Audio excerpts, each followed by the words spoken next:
بقرہ عید آنے والی ہے، کچھ اس کے وجوب کی، قربانی کے وجوب کی شرائط پہلے میں ذکر کر دیتا ہوں، پھر انشاءاللہ کویسچنز لیے جائیں گے۔ دیکھیں، قربانی کے جب 3 دن آتے ہیں تو ویسے تو فقہاء نے فرمایا کہ ان 3 دنوں میں ہر عاقل بالغ مرد عورت اپنے اندر قربانی کی شرائط کو تلاش کرے، لیکن بہتر یہ ہے کہ فرض کر لیں اگر آپ پہ قربانی واجب ہوتی تو آپ کب جانور خریدتے ہیں۔ جیسے مثلا آپ کو اندازہ ہو کہ 1 ہفتے پہلے لے آتے یا 3 دن پہلے لے آتے، تو بس اس وقت آپ اپنے اندر یہ شرائط تلاش کیجئے گا۔ گھر کے جس فرد میں یہ شرطیں جمع ہوں گی اس پر عید الاضحیٰ کی قربانی کرنا واجب ہوگا۔ ہمارے یہاں عمومی طور پہ یہ دیکھا ہی نہیں جاتا، بس ابا جان قربانی کر رہے ہیں وہی کرتے چلے جاتے ہیں۔ بعض اوقات گھر والوں کے اندر ایک راؤنڈ لگتا ہے کہ اس سال والد صاحب کی قربانی اگلے سال والد صاحب نہیں کریں گے، امی کی طرف سے ہوگی، پھر وہ نہیں کریں گے تو دادی جان کی طرف سے ہوگی۔ اسی طرح بعض لوگ کویسچنز کرتے ہیں کہ ہم پہلی مرتبہ قربانی کر رہے ہیں تو سنا ہے کہ نبی کریم صلی اللہ علیہ وسلم کی جانب سے پہلی قربانی کرنی چاہیے۔ اسی طرح بعض لوگ یہ سمجھتے ہیں کہ پہلے والدین کی طرف سے ہوگی پھر ہم قربانی کرنا شروع کریں گے۔ یہ سب خیالات ٹھیک نہیں ہیں۔ پہلی بات یاد رکھیے گا کہ جس میں قربانی کی شرائط ہیں اس پہ قربانی واجب ہے، اسے تو اپنی طرف سے کرنی ہی ہوگی۔ تو یہ ہو سکتا ہے کہ والدہ میں قربانی کی شرائط جمع ہو، والد میں نہیں، تو ان پہ قربانی واجب نہیں ہوگی، والدہ پر ہوگی۔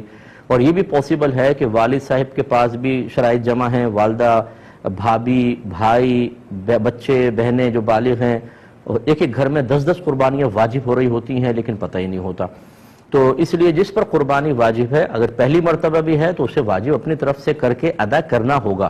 پھر یہ نہیں ہے کہ آپ نبی کریم صلی اللہ علیہ وسلم کی طرف سے کریں، کیونکہ رحمت کونین صلی اللہ علیہ وسلم کی طرف سے کریں گے تو وہ نفلی قربانی ہوگی، تو پھر آپ کا واجب تو رہ جائے گا، آپ گناہگار ہوں گے۔ ہاں، اگر کوئی ایسا شخص جذبہ رکھتا ہے تو 2 جانور لے کر آئے یا 2 گائے کے حصے لے، ایک حصہ نبی کریم صلی اللہ علیہ وسلم کے نام پر اور ایک اپنی طرف منسوب کر کے کرے۔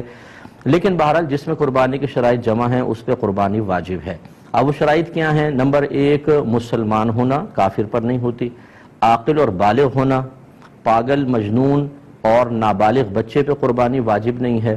تیسرا، مقیم ہونا، یعنی انسان مسافر نہ ہو۔ مسافر سے مراد جو شرعی مسافت ہوتی ہے کہ آپ شہر کی حدود سے باہر نکل گئے اور کم از کم 92 کلومیٹرز دور جانے کا ارادہ ہے۔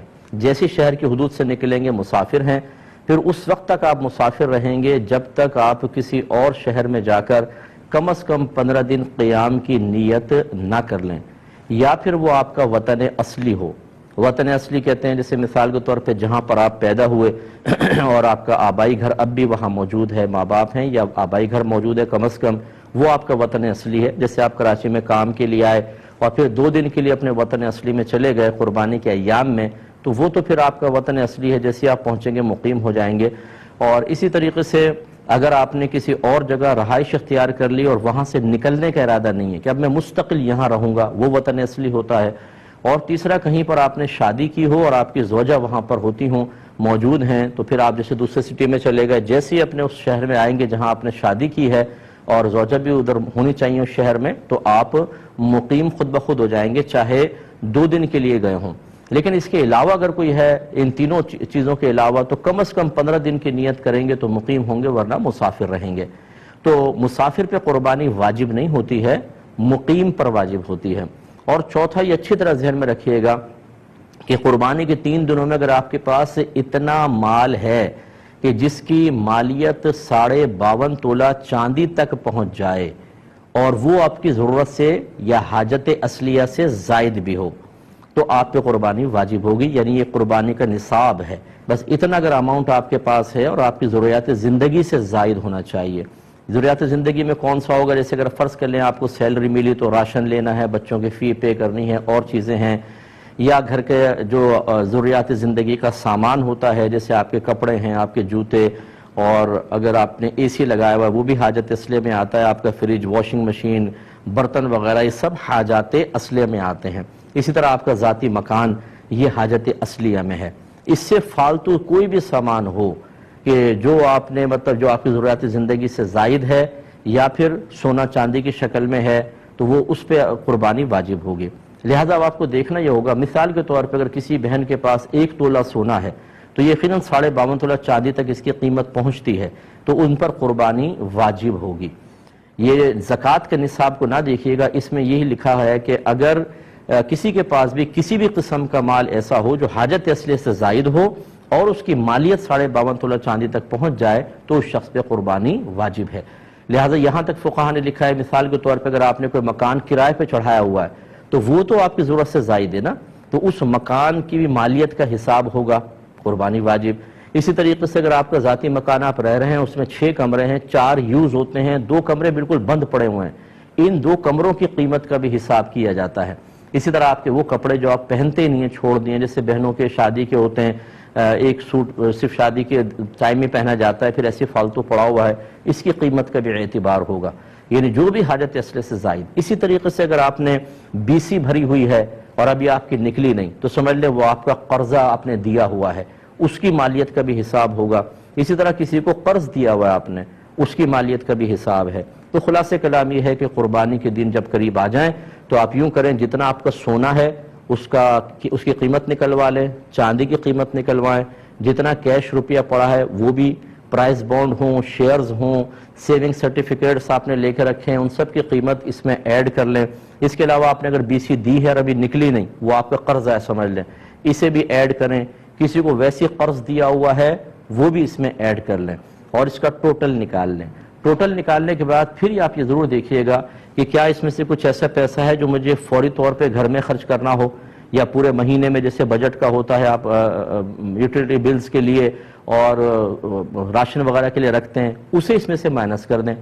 اس کے علاوہ ہر وہ قرضہ جو اس منتھ میں آپ کو فوری طور پہ ادا کرنا ہے، جیسے کوئی انسٹالمنٹ دینی ہے آپ نے، یا کسی کا قرضہ لیا ہوا اور وہ کبھی بھی مطالبہ کر سکتا ہے، ایسا کوئی قرضہ جس کی کوئی میعاد وغیرہ مقرر نہ ہو، اس سب کو بھی اس میں سے مائنس کر دیں۔ اب جو باقی بچے دیکھیں، اگر وہ 52.5 تولہ چاندی کے برابر پہنچ جاتا ہے تو بس پھر ٹھیک ہے، آپ پہ قربانی واجب ہے، ورنہ نہیں ہے۔ سوری۔ اسی طریقے سے آپ نے ان تمام چیزوں کو ایڈ کیا، قرض باہر نکالا، آپ نے کوئی مکان کرائے پہ دیا ہوا ہے، دکان کرائے پر دی ہوئی ہے، یا آپ دکان چلاتے ہیں، وہ دکان آپ کی حاجت اصلیہ سے زائد کہلائے گی، اس کی قیمت ایڈ کریں گے تو قربانی بن جائے گی۔ اس طریقے سے ہر گھر کا فرد قربانی کا حساب کرے۔ اچھا، جب اس قسم کے مسائل لوگ سنتے ہیں، چونکہ اس میں خرچہ ہوتا ہے، تو کہتے ہیں یہ تو ہم نے آج تک نہیں سنا تھا، پتہ نہیں کہاں سے مسائل نکال کر لے آئے۔ تو ہماری صحت پہ کوئی فرق نہیں پڑے گا، ہمارا کام ہے آپ کو سمجھانا۔ اگر آپ ایک ایسے ماحول میں رہے کہ جہاں آپ کو کسی نے یہ مسئلے نہیں بتائے تو وہ بتانا نہ بتانا وہ چھوڑ دیجئے، ہمارا کام تھا ان مسائل کو سیکھنا۔ اگر ہم ایسے ماحول میں تھے کہ جہاں کوئی بتانے والا نہیں تھا، یا ہم نے علماء سے کوئی کانٹیکٹ ہی نہیں رکھا، یا ہم کوئی دینی پروگرام ہی نہیں دیکھتے ہیں، ہمارا موبائل ریموٹ کنٹرول ہاتھ میں ہوتا ہے، ہر قسم کا سپورٹس کا چینل، فلم کا چینل، دیگر چینل چلتے ہیں، لیکن جب دینی چینل آتے ہیں تو ہم ان پروگرامز کو نہیں دیکھتے، تو اس میں کسی کا قصور نہیں۔ یہ وہ مسائل ہیں جن کا سیکھنا ہر عاقل بالغ مسلمان مرد و عورت پر لازم قرار دیا گیا ہے۔ اگر آپ نہیں سیکھیں گے اور لا علمی کی وجہ سے کوئی ایسی کوتاہی ہوئی ہے تو آپ قابل گرفت ہیں، بروز قیامت اللہ کی بارگاہ میں حساب دینا ہوگا۔ تو مجھے تو ایسے ایسے لوگ ملے ہیں کہ جب اس قسم کے اپنے مسائل بیان کیے تو سر پکڑ کے بیٹھ گئے کہ مفتی صاحب ہم پہ تو اس کا مطلب ہے 20 سال سے قربانی بن رہی تھی، ہمیں تو پتہ ہی نہیں تھا۔ تو بھئی نہیں پتہ تھا تو کریں۔ تو لہٰذا اگر کسی کی پچھلی قربانیاں رہتی تھیں تو یا جسے پتہ تھا کہ قربانی ہم نے کرنی ہے نہیں کر سکے، یا لا علمی کہ ہمیں مسئلہ ہی پتہ نہیں تھا، ایسے افراد اب قربانی کی جگہ قربانی نہیں کر سکتے، وہ نکل گئی۔ اب ایک قربانی کی قیمت صدقہ کر دیں، یا تو بکری کی قیمت کر دیں بکرے کی، اور یا پھر ایک کم از کم ایک گائے کا حصہ جو معتدل قسم کا ہو، یوں نہیں کہ 4-5 ہزار آپ نے خرچ کر دیے، بھئی وہ 4-5 ہزار میں 7 چوک 28 ہزار کی گائے کیسی آئے گی؟ 7 حصے ہو سکتے ہیں تو کیسی گائے آئے گی؟ اچھی تھوڑی سی درمیانے درجے کی گائے کا حساب کریں، اور اس کو آپ یعنی جتنے رہتی ہیں 10 قربانیاں ہیں تو اگر آپ 7 حصے ایک گائے کے اور 3 حصے اور گائے کے اندر ملا لیں تو 10 حصے ہو گئے، اتنے آپ کو رقم صدقہ کرنی ہوگی۔ فوری طور پہ کر سکتے ہیں، بیسٹ ہے، ورنہ اگر اتنے پیسے نہیں ہیں تو بہرحال اس دفعہ کی قربانی واجب ہے وہ پہلے کریں، اور پیچھے والی قربانی کے تھوڑے سال بسال خرچ کرتے رہیں تاکہ وہ آپ کا حساب کتاب پورا ہو اور آپ آخرت کی گرفت سے محفوظ رہ سکیں۔ اللہ تعالیٰ سمجھ کی توفیق عطا فرمائے۔